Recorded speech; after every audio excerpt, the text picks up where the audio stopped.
Bhumana కొడుకుపై ECP కొరడా జులిపిస్తుందా? వెంటాడనున్న దొంగ ఓట్ల స్కామ్. ఏ రాజకీయ నాయకుడికైనా తన తర్వాత వారసులు కూడా తనలా ఎదగాలని కోరికుంటుంది. తాము పదవిలో ఉన్నప్పుడే వారసుల లైఫ్ సెట్ చెయ్యాలని భావిస్తూ ఉంటారు.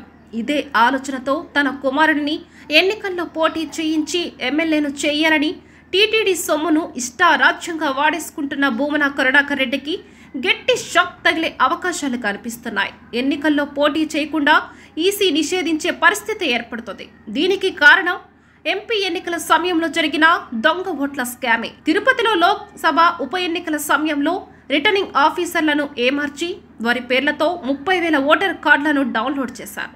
వాటి ద్వారా ఫేక్ ఓటర్ ఐడీలను సృష్టించారు. ఈ స్కామ్పై ఈసీ చాలా సీరియస్ అయింది. ఇప్పటికే ఓ ఐపీఎస్ సహా పలువురు అధికారులను సస్పెండ్ చేసింది. ఈ కేసును సీరియస్గా దర్యాప్తు చేస్తున్నారు. పాత్రదారులు కాదు, సూత్రధారుల్ని గుర్తించన్న లక్ష్యంతో విచారణ జరుగుతోంది. ఈ క్రమంలో A1గా భూమన కుమారుడు అభినయ్ రెడ్డి పేరు తెరపైకి వస్తుంది. మొత్తం ఆయన కనుసన్నల్లోనే జరిగినట్లుగా అందరికీ తెలుసు. ఇప్పుడు పోలీసులకు సాక్ష్యాలు కూడా దొరికినట్లుగా తెలుస్తోంది. ప్రస్తుత ప్రభుత్వ చేతుల్లోనే అన్ని వ్యవహారాలు ఉన్నాయి. అందుకే పోలీసులు కాస్త నెమ్మదిగా ఉన్నారు. ఎన్నికల కోడ్ రాగానే ఒక్కసారిగా దూకుడు పెంచే అవకాశాలు ఉన్నాయి. ఈసీకి సంబంధించిన కేసు కాబట్టి పూర్తి వివరాలు బయట పెడతారని అంటున్నారు.